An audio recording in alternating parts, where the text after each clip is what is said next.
స్మృతి. గతంలో నేర్చుకున్న విషయాలను తిరిగి జ్ఞాపకం తెచ్చుకోవటమే స్మృతి అంటారు. గతంలో నేర్చుకున్న విషయాలను తిరిగి జ్ఞాపకం తెచ్చుకోవడమే స్మృతి అంటారు. స్మృతి అనేది అభ్యసనానికి తొలిమెట్టు. స్మృతి లేనిదే అభ్యసనం జరగదు. జర్మనీ దేశానికి చెందిన మనోవైజ్ఞానిక శాస్త్రవేత్త ఎబ్బింగ్హౌస్ ఎబ్బింగ్హౌస్ రచించిన గ్రంథం ఆన్ మెమొరీ. స్మృతి రకాలు: స్వల్పకాలిక స్మృతి, దీర్ఘకాలిక స్మృతి, బట్టి స్మృతి, తార్కిక స్మృతి, సంసర్గ స్మృతి, రిడింటిగ్రేటివ్ స్మృతి.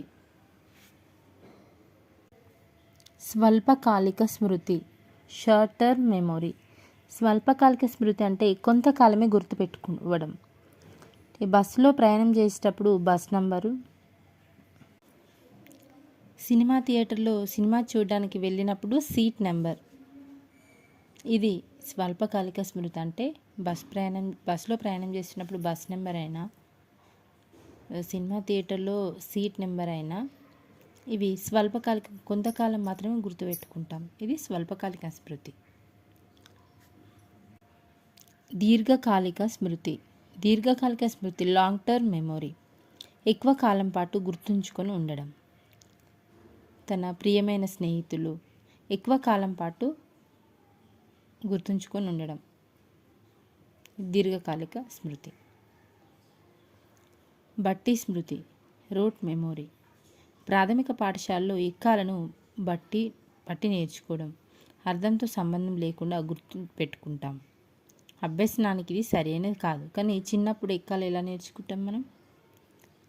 రెండెక్కం రెండు, అట్లే కదా నేర్చుకుంటాం. అంటే బట్టి, అది ఉదాహరణ. మనం ఉదాహరణకి ఎక్కాలు బట్టి పద్ధతిలో మనం నేర్చుకుంటాం కాబట్టి అది బట్టి స్మృతి. నెక్స్ట్ తార్కిక స్మృతి లాజికల్ మెమొరీ. ఇది లాజికల్గా ఆలోచిస్తూ వివేచిస్తూ గుర్తుపెట్టుకోవడం.